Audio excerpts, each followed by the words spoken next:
So a lot of people have asked me how to blend Promarkers, so in this video I am going to show you the way that I do it. And my first tip is to put a printing paper or any other paper under your drawing paper because the Promarkers are going to bleed through. I will be using some shades of gray for this tutorial because I find it easier to show you the principle and everything. So this is a blender, it's transparent and you don't need to use it for everything. I don't, but I think it's a good investment if you're gonna use Promarkers. First, pick your lightest shade. In my case, this is Cool Gray number 1. If I want to use the white color of the paper as a highlight, I first start with the blender and kind of color the highlight in. I mean, you don't really color it because there is no color, but the part where you want to keep the paper white, that's where you put the blender and a little bit further out.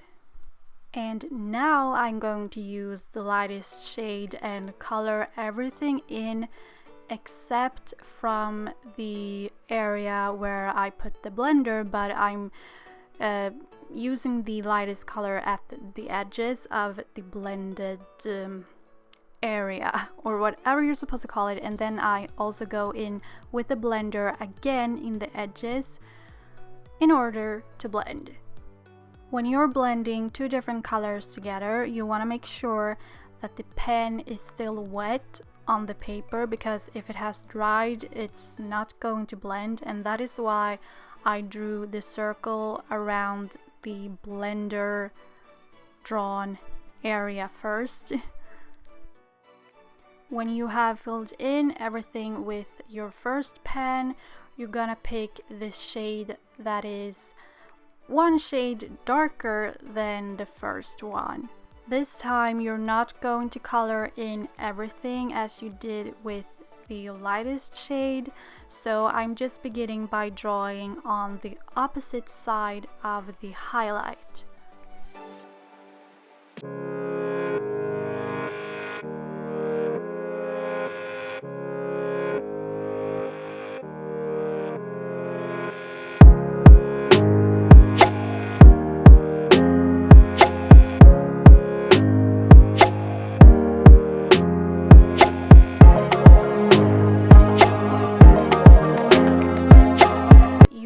The lightest part, you want to go in with the lightest color again and draw on the edges when the second shade is still wet, because this will blend the two colors together. I don't really think that the blender works good for this, so I just blend the two colors together at the edges, and as you can see, the edges are already smoother.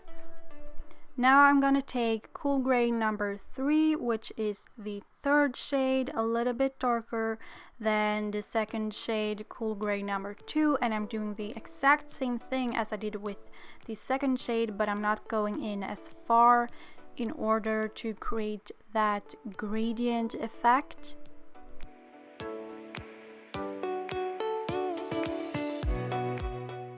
Now you're gonna pick up your second shade again and draw on the edges of the third shade to blend them together, and then you're picking up your first shade again and draw on the edges of the second shade to blend the two together again.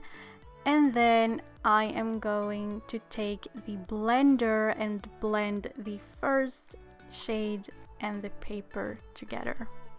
I hope you get what I'm saying. It's a little bit confusing, I understand, but just try to understand. I'm doing the same thing up here. Third shade, second shade, first shade, blender to the center. Well, not really the center, but the center of the highlight.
So here I'm going to show you just a little bit how I blend the two together. So I'm kind of overlapping them, and on the side I am going to show you what not to do and why I don't use the blender.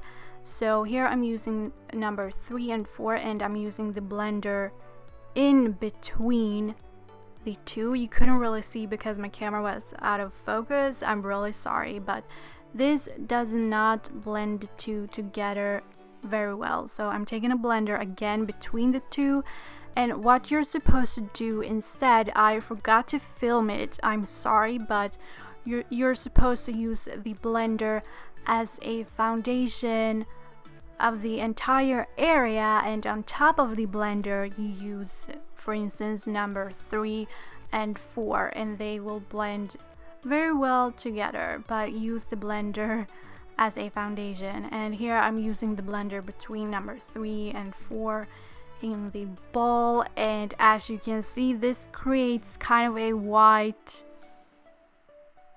line, and honestly this just messed up everything. So this is just to show you kind of why I don't use the blender that much. So yeah, these were all of my tips on how I blend with Promarkers, and you can obviously do this with any color you want. I used the gray colors because it was easier to explain that way. And yeah, I hope you found this helpful, and please leave a comment below on what tutorials you would like to see and things like that, what kind of videos you would like to see basically. So yeah, that was it. Thank you so much for watching.